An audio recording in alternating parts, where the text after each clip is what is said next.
Every time I hear this story, it haunts me. Have you ever heard the story of this ventriloquist and his dummy? Back in the 1920s, this ventriloquist became really famous because he mastered the ability to do different voices without showing any facial expression. And at that time, that grabbed a lot of attention. He was so good at what he did that people started to create rumors saying that he was an apprentice of witchery and that he would use dark magic to make the puppets speak. One of the things that also grabbed a lot of attention was his puppet. He didn't look like the others that were commonly used at the time. As you can see in this picture, this is how the puppets will look at the time. They were much smaller, and even their face looked a lot different than his dummy. But they still give me creepy vibes. There was something awfully chilling about this puppet.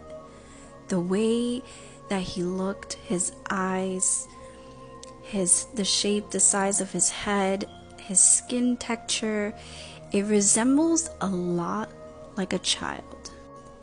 People started noticing that the ventriloquist had a strange obsession with this puppet. He wouldn't even let people come near it. One day after a show, the ventriloquist locked himself in the dressing room. He was there for a really long time that the staff started to become worried. But they were too afraid because of a lot of rumors that was going around at the time to even enter. But they eventually knocked on the door and got in.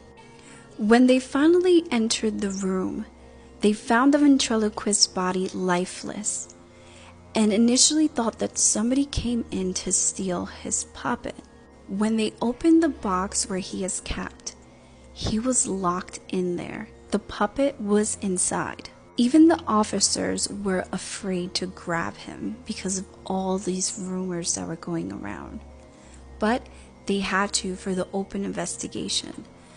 And what they found was something even more terrifying. What they found out is that the puppet was actually not a puppet, but an actual body of a child. The puppet had fingerprints, and he had a latex mask covering his face. The rumors were that the ventriloquist had a son who passed away and instead turned him into a puppet.